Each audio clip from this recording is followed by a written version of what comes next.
Wish TV. All Indiana Politics is your premier source for Indiana politics. Focusing on issues that matter to you. In-depth, nonpartisan coverage, exclusive interviews with Indiana's political leaders, expert analysis on critical legislation. From Wish TV, this is All Indiana Politics Podcast on the All Indiana Podcast Network.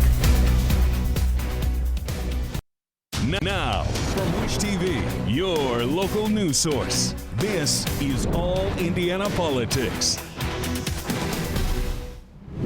Good morning and welcome to All Indiana Politics. I'm Garrett Bergquist in for Phil Sanchez. The Indiana Senate has called off the redistricting session, at least for now. Senate President Pro Tempore Rod Bray says Senate Republicans do not have the votes to redraw our congressional maps and will not meet next month as planned. The Trump administration has pushed Indiana lawmakers for 3 months to redraw the maps. But on Friday afternoon, Bray said, over the last several months, Senate Republicans have given very serious and thoughtful consideration to the concept of redrawing our state's congressional maps. Today, I'm announcing there are not enough votes to move that idea forward, and the Senate will not reconvene in December. I think we've heard again and again from Hoosiers across this state that this is not the direction they wanted to go, so I'm relieved, and I'm really thankful that we can return to issues that really are impacting Hoosiers most. Governor Mike Braun had called a special session to redraw the maps. State lawmakers plan to meet during the first 2 weeks of December, effectively starting the 2026 short session early. Time was short. Candidate filing runs from January 7th to February 6th. Braun says on X, I called for our legislators to convene to ensure Hoosiers' voices in Washington, D.C. are not diluted by the Democrats' gerrymandering. Our state senators need to do the right thing and show up to vote for fair maps. Yoder says Democrats will remain vigilant, but she thinks it's not likely Bray will reverse Friday's decision or bring it up when lawmakers convene in January. I think we have turned a page for Indiana history. Maybe we've made history, I don't know, but we've certainly turned a page, and we are looking ahead to this 2026 session to get down to the business of what Hoosiers want us to do, and that is to address affordability and to address the economy. State lawmakers will still meet on Tuesday for Organization Day. That's the ceremonial start of session. After that, the Senate plans to reconvene on January 5th. I asked multiple Republican members of both the House and Senate for a response to Bray's announcement. All of them told me they were unavailable or else they did not respond to my request for comment. Indiana congressmen are reacting to the decision. Democrat Andre Carson says prayer, people, and partnerships power change. Hoosiers do things differently. We're about collaboration, not division. We're about independent thinking, not taking orders from Washington. Carson is one of 2 Democrats who likely would have been targeted. Republican Congressman Marlin Stutzman says on X, this is simply unacceptable. Democrats are gaining ground in their states before our eyes, and Indiana state senators are rolling over and letting the left overtake us. What will it take for Republicans to want to win? And for more on this, let's bring in 2 members of Indiana's best political team, Republican Whitley Yates and Democrat Lindsey Hake. Thank you again for coming in this morning. Whitley, given the timetable that I just described, does this mean that the push for mid-cycle redistricting is dead in Indiana? Absolutely not. I think what we're seeing, though, is that the Senate is saying that they don't necessarily have the votes to continue this and that they're not going to put this to an official vote. However, if you saw the announcement from Governor Braun, he said that constituents deserve to know where each person sits, and so they should vote to make it aware to their constituents where they are on the redistricting battle. And I think what we're going to see is, when put to the test, the Republicans that have to come by and say, I'm not for redistricting, may not be for putting their name next to a no vote, and the repercussions of what that will do in an election cycle. Lindsey, what does this say about where Hoosiers are on the redistricting issue? Yeah, I think you've got a mix of 2 things. I think it's a great point that you brought up that filing is happening on January 7th. That does not give the administration a lot of time over in the Department of, over in the election division of the Secretary of State's office, a lot of time to get working on this. Even if they were to pass maps, no matter what the maps looked like, that would not give them a lot of time administratively to actually actually implement them properly. Now, on the other side of things, you've got the constituent issues where you had just an absolute outcry from Hoosiers on this. Did not want it. The polling showed it didn't. No one wanted it. It was really, really going to be tough for someone to defend a yes vote on redistricting. So DC Beltway folks, I mean, they overplayed their hand on this one. Lindsay, should Indiana worry about retribution from the Trump administration in the form of, say, withheld funding? Possibly. I know the president has already threatened that with some senators, and that conversation is unfortunate because those are mostly, for the most part, those are congressionally dictated funding streams that are already on the books and being discussed by congressional leaders, our literal fiscal leaders. The president is simply another conversation. Not saying that that's not a big one. Obviously, the president's comments carry a lot of weight, but this, from my standpoint, is just simply an overplaying of the hand again. Whitley, I'll let you respond to that as well, but also, what does this say about the state of Governor Mike Braun's political capital right now? I mean, I think Braun's political capital is very high when you look at the wins that he's had when it comes to healthcare, when it comes to the policies, reorganizing the IEDC. We're seeing time and time again that he's working for Hoosiers, but there is something about democracy that is playing out here that is a little bit different. And in the Republican Party, we do believe that you are able to disagree with decorum. And so what you're seeing is a disagreement on how to move forward on a special session that he called. But in the grand scheme, after watching California in their redistricting and watching other Democratic states in how they're attempting to redistrict, I do think it's incumbent upon Indiana to really look at what we have here and how it's going to play out nationally. Because whether or not the funding is withheld federally, we still may not have a say if blue states are redistricting and our voice gets diluted in Congress. Right. Whitley and Lindsay, thank you both. We're going to check back in with you later in the program. Coming up, America's longest government shutdown. Congressman, what he's looking for in the upcoming fight over health care subsidies.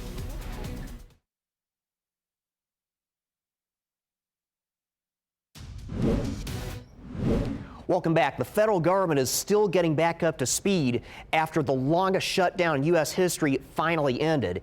Indiana's delegation voted along party lines to reopen the government.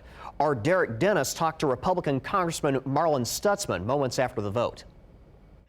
Thank you for joining us. You're just off the floor. The House has voted to end this historic shutdown. First of all, how did you vote? Yeah, great to be with you. I voted yes. It's a good day for the American people that the government is open back up. No more of the flight delays and because of air traffic controllers not being paid. SNAP benefits are going to be funded for those who are counting on food stamps for their young ones and for their families. So it's a good day. And actually, 6 Democrats voted yes as well with the Republicans. So I just think that shows that, again, this was really an unnecessary shutdown that did not need to happen. But the other side of that is there were a very large number, the majority of Democrats did not vote for this. And they're saying that the guarantees for the health care subsidies just aren't in this agreement. Well, I think one of the things that we can now do is have a discussion about those subsidies for the insurance companies. That's the thing. Democrats want to subsidize insurance companies to reduce the premiums. I think it's more important that we send any subsidy to the American people and let the American people decide what they want to do with those funds, rather than sending them to the insurance companies who have had record profits ever since Obamacare was passed. But doesn't this bill to reopen the government simply just kick this down the road? I mean, could we wind up very well back here in January? Well, it does to an extent, but there was the military construction pieces were funded for the next year. We also had the Ag Bill, veterans was taken care of. We still have to do the NDAA, the defense authorization, but this definitely is getting us to the point where we can finish up the budget, and it's good that it's past Christmas. It goes all the way to January 30th, which is a much better date than putting it right before Christmas, and then anybody using Christmas as leverage to pass a bill that has too much spending and is unnecessary. So at the end of the day, again, this did not have to happen. Democrats and Senator Schumer decided that they were going to shut the government down, And as they even said, Dick Durbin from Illinois said that this is, just politics that was being played by some in the Democrat Party. How do you square the fact that Indiana's lawmakers there in Washington are divided over this issue? It's more than Republicans versus Democrats, right? Well, one of the things that we have to look at, Derek, is the context of our budget situation. We have $37 trillion of debt, and every year, $1 trillion goes towards just the interest on that debt. And so this is a bipartisan problem that has to be addressed, where we, grow the economy so that way the revenue is coming into the government, and but also we've got to control spending. And one of the places that's the fastest growing in expenditures is healthcare. And so I don't think that the American people should have to suffer because of the circumstances, and that's why I voted yes on the bill today.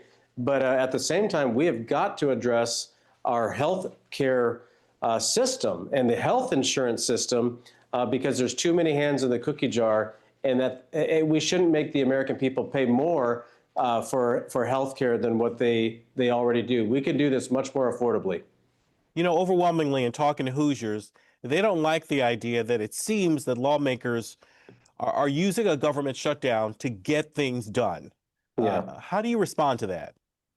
Yeah, no, I totally agree. In fact, I think that in the Senate, because of the rules of the Senate, they should eliminate the filibuster rule on budget bills. That way we don't have shutdowns. The party that is in control in either the House or the Senate should be able to pass the bill without it being filibustered. And so I think that if going forward, all budget bills should be exempt from filibusters from either side, and let the majority party pass the bill. And if the American people don't like it, then they will change the control of the whichever chamber the next election. And so this filibuster rule has really been the problem, and that's what caused the shutdown on the Senate side. All right, that's all the time we have, Congressman. Thank you for your time. Thank you. Great. Democratic Congressman Andre Carson says he's a hard no on the deal. He posted on X, "It's simple. No health care protections, no vote from me. Republicans' spending bill will cause millions to face skyrocketing health care costs, and Americans just can't afford it." Coming up, Indiana's best political team dissects the after effects of the shutdown and the implications for any future shutdowns.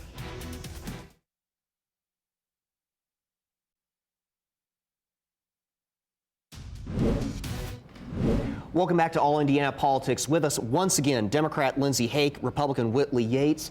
Let's turn to the federal government shutdown that just ended. It was a record 43 days. Whitley, the deal that reopened the government funds most of the government through January 30th, other than food assistance and a couple other programs. How likely is it from where we sit right now that we will have another shutdown in January? Well, it depends. If Democrats want to continue to use the leverage of the American people at their own expense, then we could have yet another shutdown. I think it was really disappointing to see that the least, the last, and the lost of those among us that really relied on the types of services like supplemental nutrition assistance were the ones most hurt by our government not being able to come together and pass a continuing resolution. The fact that we only have until January 30th does signal that we could be in another potential government shutdown. However, I hope that that's not what happens.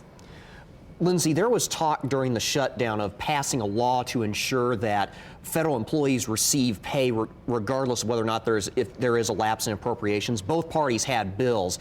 What are the chances that Congress actually does something on that between now and January? I don't know. I'm hopeful something can happen, only because, a lot of, I work in the aviation sector too, and I have a lot of friends who are controllers, and this was not a great time for them. They were really struggling. And so we're all federal workers. We obviously have a large number of those here in Indiana, and especially here in the central Indianapolis area where you have DFAS. Up in Lawrence, you have a lot. And so obviously the hunger and the issues affect these folks first. Their first paycheck they didn't get was in mid-October, and that was a huge problem. So you had food banks reaching out to federal workers, and obviously Congress hears that that issue needs to be addressed. Whether that happens, not so sure. And you have, January 30th as the next deadline, so we will see what happens. I briefly alluded to the food assistance program. So hunger relief organizations say that this crisis exposed a lot of shortcomings in our nation's food assistance programs. 100%. And Lindsay, food assistance programs are funded through the end of September. This is basically all of them. This is SNAP, this is WIC, this is school nutrition, everything. Does that suggest that lawmakers might prioritize preserving food assistance in the event of a future shutdown? I certainly hope so. That is, you've got more than one layer of government on this, obviously. Those programs, while they are funded federally through September 30, you still have conversations ongoing right now in the Indiana State Legislature and the Indiana State Administration regarding programs for the summer Sunbucks program, which has not yet been decided for 2026. And so that needs to also be addressed. That's a lot of school kids without any sustenance that's provided from SNAP programming during the summer when they're not in school, and that really needs to be addressed as well. Whitley, what finally broke the logjam here? Was it the sight of long lines at food pantries? Was it the nation's aviation industry beginning to contract, the air traffic controllers, or was it a combination of both? I honestly think it was a mixture of many things. As Congressman Stutzman coined it, the Schumer starvation, I think, really helped to expose a lot of people. So whether or not you're on supplemental nutrition assistance program or you utilize food stamps, that may not have hit home. But 4 or 5, 6 hour lines at the airport or attempting to fly may have then hit home. Then when they had the bill to fund the military and to continue to pay the military, and that didn't pass, I think that there were multiple things that made a lot of people in Congress and a lot of Americans very concerned about the state of building common ground in Congress. And so I think it was multiple of those items that came together that allowed for some of the Democrats to come over and say, okay, we're going to vote to put money and food back on the table of American people.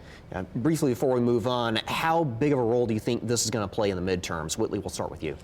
I mean, I think it's going to play a huge role in the midterms. I think this entire midterm maneuver, the redistricting, the government shutdown, I think all of that is going to be on people's minds as they're contemplating what the future leadership looks like of this country. I think you had a lot of, look, this past two weeks really determined a lot with the midterms. You have affordability issues that some do not agree are an issue when the entire nation is struggling to pay its bills. And so if you're not talking about affordability and you're focusing then on either blaming Republicans or blaming Democrats on the shutdown, you need to move forward. You need to address how Americans are suffering and how Hoosiers are disproportionately impacted by these issues. I've got about 2 minutes left. I want to turn to one other issue. This past week, the Family and Social Services Administration cut ties with MDYs. That's one of our longtime Medicaid providers in this state. Lindsay, I'll go to you on this first. How unusual is this? Yeah, this was a surprise to some. It was a surprise from the timing standpoint for me. It was not a surprise having worked with many who have been complaining about the services they've received. But I will pose this question. If that's the case, if their reasoning, if FSSA's reasoning about MDYs is what it is, then why aren't we cutting the contract with Anthem, who I'm also hearing multiple complaints about? So I would love more explanation, but I'm not ready. I'm not sure I'll hear anything.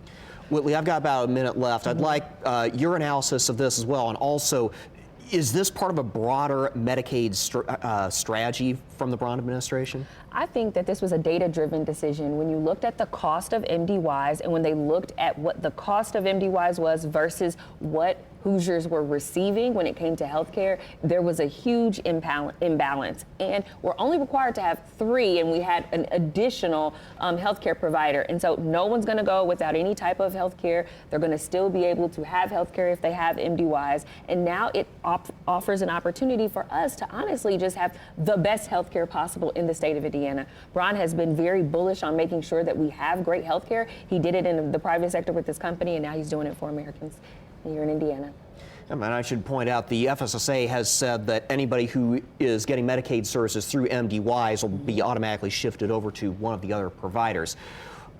Lindsay and Whitley, thank you both for coming in this morning, and we will be right back. Thank you. Thank you for joining us for All Indiana Politics. We'll be back here next Sunday morning at 9:30. And be sure to check out the All Indiana Politics podcast. You can find it online at wishtv.com. Have a great rest of your weekend. From Wish TV, this is All Indiana Politics Podcast on the All Indiana Podcast Network. Watch All Indiana Politics live Sunday mornings at 9:30 on Wish TV and at wishtv.com. Subscribe to this podcast and listen weekly here on the All Indiana Podcast Network. And be sure to discover even more great podcasts at allindianapodcastnetwork.com.